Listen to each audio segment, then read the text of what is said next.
stream today. Thanks so much for being here in Steps to Voiceover Success. You see, I got a guest with me today. Say hey to everyone, John. I got John Hey, Earl. Grimes. Hey, everybody. How you Uh, doing? Doing great, man. John Grimes here, voiceover extraordinaire in the house today. We're going to be talking about his career and the things that he's been able to accomplish in that span and just really his whole grind and don't quit thing and how he's made some serious transformations over the course of basically the past year. So, John, let's dig in, man. All right. When did you get on this crazy journey of voiceover? So I was a touring member of the show Riverdance, the Irish dance company. Okay. So I do have an entertainment background.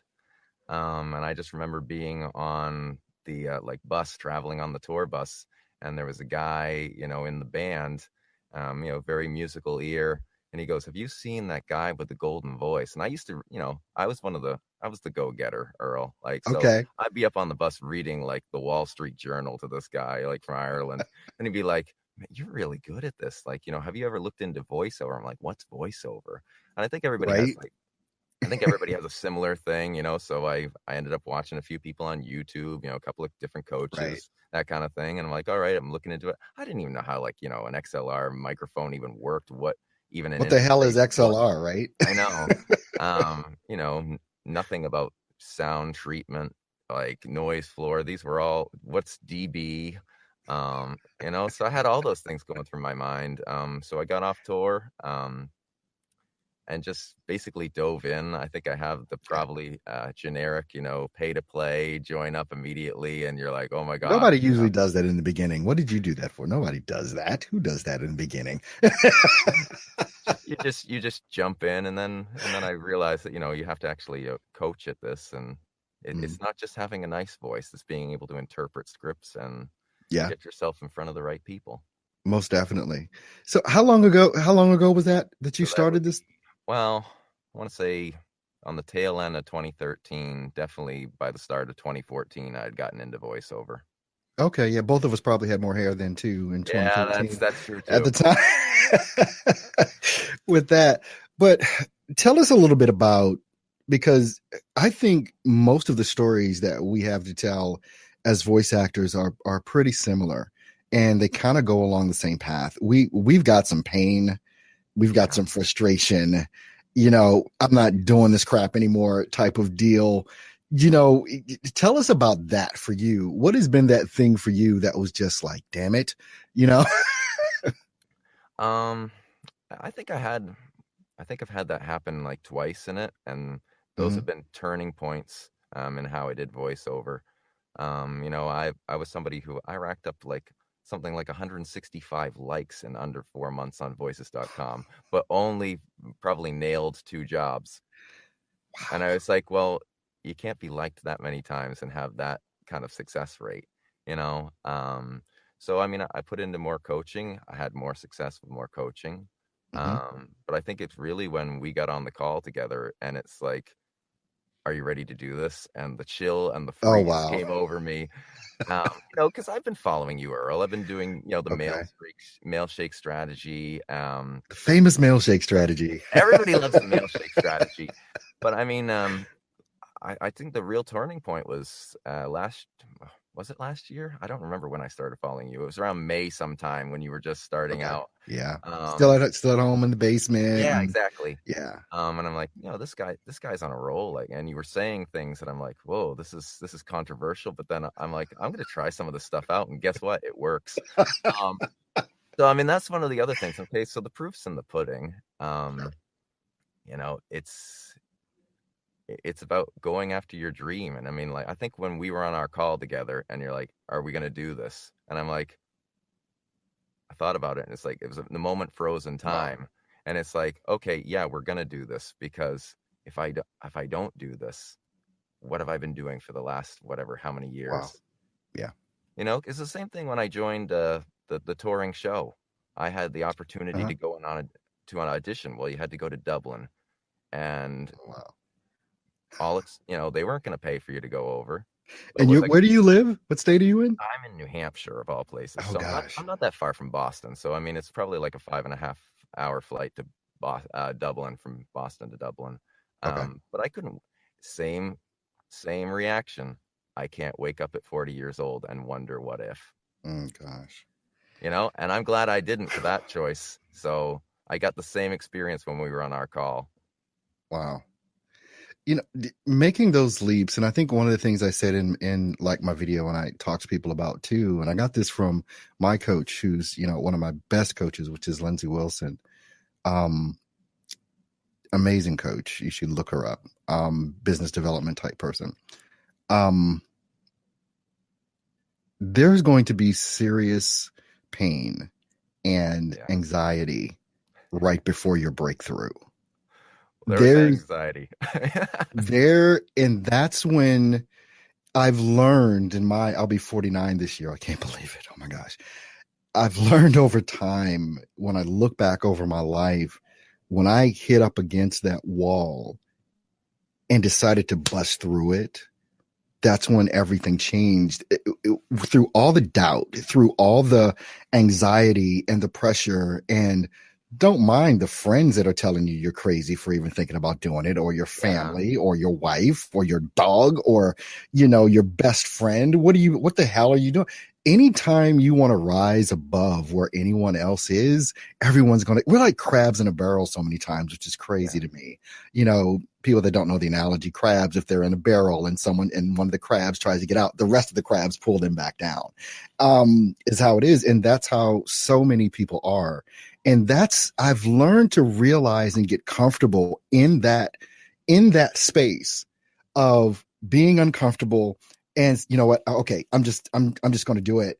And every time in the past where I haven't done it because I wasn't mature enough to see what was going to be, and that's a faith thing too. You've got to really know that you can do it.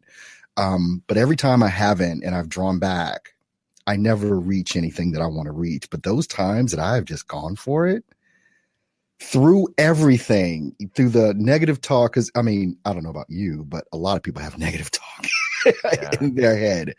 It just seems to be the thing. And how is it that you're able to get through that yourself, through that negative talk and, naysayers and people like that? I think the way I get through it is stick to the process. I think that's really just the way to do it. You're going to have these thoughts, you're going to have these feelings. And I think, you're one of the ones who really encouraged me to dive into that type of literature and really explore that. I think if people have those thoughts and they have those feelings, but they automatically reject them, or they want to distract themselves, or they'll go on Facebook, or they'll do something to just watch a movie, anything to not confront the very thing that they know they have to look at. And the minute you do that and start examining it for yourself, you're not as afraid. You're not as afraid. And you start to realize this is a common experience. Multiple people go through it, but only a certain few make the change and live their life. That's powerful. And that is so true. And the thing about that is so many people are scared to take a chance. They're scared to go beyond their comfort level. And the only people that really, I think, really experience life are the ones that just go through that. And don't get it twisted. We both know it's scary as hell. It is. It's scary as hell. Because you're just out there, I think I can walk on this water, but man, oh man. And, I tell people all the time, look, if one person has done it, it means that you can do it. Yep. And, it's like, I'm not the sharpest knife in the drawer for everything that goes on. So there are people that are way smarter than I am, but it's like, that doesn't even matter. The people that take the chance and go for it. And, I was in the United States Air Force. So our motto is aim high, It's like, that's the thing. I think it was Bruce Lee. I think it was Bruce. I remember I watched so many Bruce Lee movies, but it's like, if there's a saying, if you aim for the stars, you'll at least get to the sun. It's like, or the moon or the treetops. But if you're only aiming for the top of the house, there's really not much room for you to go, and you're not going to think outside the box. And I think it was Albert Einstein that said, you can't solve a problem on the level that it's on. You've got to rise above that. You've got to go to the next level in order to solve that problem. And so many people, they stay stuck at a certain level because they keep doing the same things over and over, listening to the same people, doing the same things that everyone else is doing. I mean, is this sounding familiar yet? This Doing is the sounding very same familiar. things that everyone else is doing and expecting a different result. Result.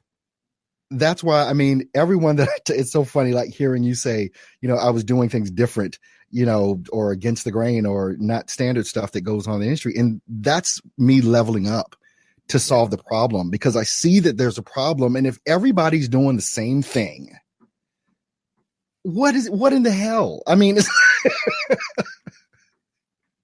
no one's going to rise above it. And it's so strange. We're voice actors and freelancers, and you can look at like athletes, for someone that's running in track and they're doing it, whatever it is, let's say it's 10 seconds and they want to go to 9 seconds. Yeah. That's some tremendous work to Yeah. go from 10 to 9. That's a lot of work to be able to do that. But that would get that person to Olympic status or beyond. And where people are right now, they're at a certain level in their career. And this is really how I feel. You're at a certain level in your career and you're trying to go from 10 to 9 seconds. Up at a level. That means you're going to have to do some different training. Yep. You're going to have a different coach, a different mentor. There's going to have the people that got you to where you are normally aren't the people that can take you to that next level, because they're at that same level and you're just trying to get there. And if you're trying to go above them, you got to do some different stuff and have some different stuff go on with that.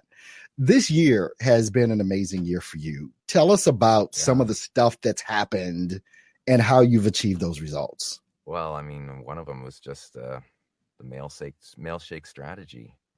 This was just sending out emails. It just happened to be one of those ones of many, and somebody responded positively. And they said, you know what? I've been trying to cast this thing. I haven't found a voice that fit it yet. Do you want to take a stab in it? Did the audition. It ended up being a spot for Australian ESPN for the World Series. Whoa. Wait. I mean, you're too modest in this.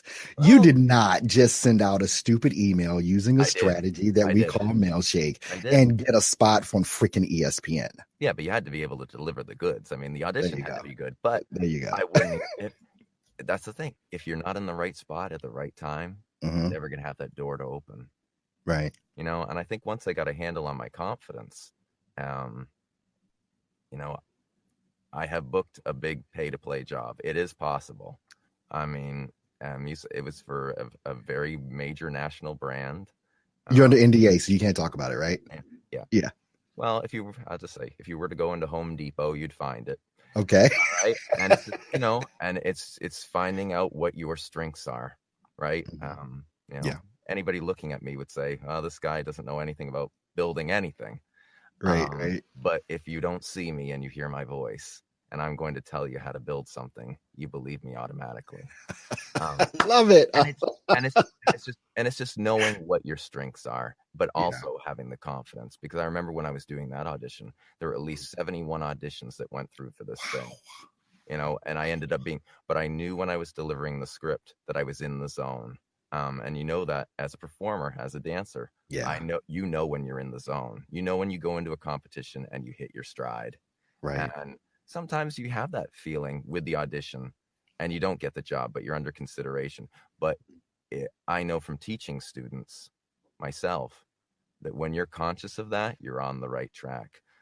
So, I mean, just the way, once you build that confidence in yourself, you're going to approach everything totally differently and your perspective changes. I've seen that happen with so many different people I coach in just the dance realm. The minute, you can have some of the most talented people in the world, but the minute they believe in themselves, they're on fire. They're unstoppable. Every other competitor near them better watch out, because this person finally bringing the game.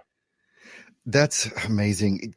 Being able to, can you pinpoint, and you may not be able to, but can you pinpoint when you just started getting over yourself as far as your confidence? Because we've had several conversations about confidence. Well, I think it's something that Conchita said in hers. I listened to hers, and she's like, I don't care.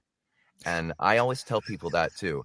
I watch, yeah, one of the things I hate, Earl, maybe hate's a strong word, but I really dislike when I hear it is the